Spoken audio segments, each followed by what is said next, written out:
the way we used to do it is when a guy lost, they left the house. And they went and lived in another house. And when they lived in this other house, they could go out at night and they could go do things, and they lived normal lives. So if you remember, it was him and that broke his wrist. Those two fought, and he broke his wrist. Huh? Berkman. Him and Berkman both left the house together. I would go out at night, and I'd see Melvin and Berkman out. And Melvin would have on like a big rope chain and all dressed to the nines, and he's walking around telling everybody he's a TV star and shit. I mean, that's the kind of stuff that Melvin was doing coming off season 2 of The Ultimate Fighter. And, you know, if he can put that stuff behind him and really focus and train hard, I think he's a gifted, talented athlete, and he's explosive. He's well-rounded. So, do you feel like he's doing that right now? I hope so. It seems like he's grown up a little bit. If you're with the guys he's with now, I would like to think that he is. You got any thoughts on where Machida goes next? Actually, I was talking to Ed Soares. I'm going to get together with Machida in the next couple of days. You know, maybe Rampage. Oh, really? What about the 145,000 number? Do you know what that means to the company to get that many people at the Fan Expo? Yeah, it's huge. You know, we always believed that we could do a Fan Expo and it would be big, and you know, but we were always focused on other things. Now we figured this thing out. You know, we're starting to figure out all these ancillary businesses around the UFC, and the expo is cool. It's just so powerful and makes so much sense. And I think it's going to get bigger every year. I think those numbers are just going to continue to grow and grow and grow. And I was talking to this guy. He's one of the guys who's involved with the MGM, and he said he thinks this thing has the potential to be one of the biggest expos in Las Vegas. Are there any other ideas with the UFC Expo of where you'll go with that? And we can go anywhere. You know, we'll go to Boston. We'll go to Boston this summer, which will be huge because, you know, the thing about the Expo is you're going to find a lot of people that will travel from all over the world to it, but then there's a ton of people that can't afford to. But what you get when you do things in Boston, you get Maine, New Hampshire, Vermont, Massachusetts, Rhode Island, Connecticut, New Jersey, New York. I mean, you get the people from all these different states that will drive to this thing. That one might actually beat the Las Vegas one. What about Southern California, DC, doing that? Yeah, we could do Southern Cal too, but right now we're doing this one, Boston and England. What's your thoughts as far as how viable is Germany without the TV? Because I've heard talk that you may do a show this year. Yeah, we are doing a show. You know, listen, one thing we don't do is we don't back down, and we don't curl up and climb into the closet when things don't go good. We're going to come out guns a-blazing. We're going to keep going. Again, our job is to build a sport, and we're not going to stop. And you know, not getting TV isn't going to stop us. We're going to keep going.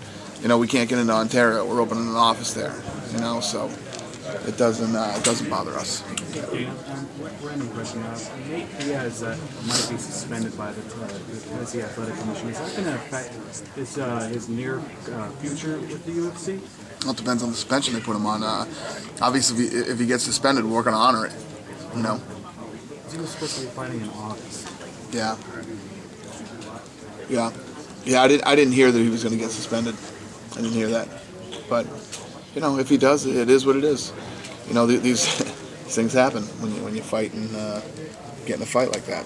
Then you said an England convention. Is that with the UFC 120 show that's been talked about? I don't know. Yeah, I'm not sure. That's this year. Mm-hmm.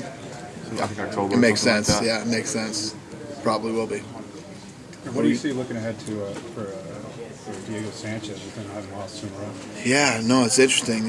You know, he's been in this position before too. You know, he's a tough guy. I'm not his manager, you know, but I think he should stay at 55.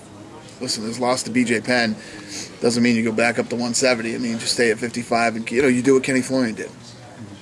You stay in there and you keep grinding it out, and you know, keep beating the top guys, and you get back in line and work your way back up to the top again. Diego does not look good at 170. Any thoughts on Jose Aldo fighting whether Edgar or Penn or one of the top 155 guys? He said that he'd like to do that. I think that he should, you know, defend his title a couple more times, you know, and then there's a possibility he could move to 55 and that'd be fun. You know, I actually think that he needs a couple more fights. You know, it's one thing to win the title, but you got to defend it a few times. And it's not like he went in. He had a dominant performance against Uriah, but I think he could have done better. I think he could have stopped him. You know, and that comes with experience. You know, the more times you get in there, the more times you feel you start to feel more and more comfortable. So I say that there's this thing, and I've noticed it over the last 9 years. After guys get some experience and get a couple of big fights under their belt, and they fight, then when this place starts to feel like home, they turn it up to a whole nother level. This kid, nasty. Hathaway, I meant here, the kid that was sitting here, not this kid. This kid, I was really impressed with him, man. Great wrestling, great stand-up. You know, kept his head, kept his cool. I expected more work from Diego. Diego's usually a million miles an hour and in your face.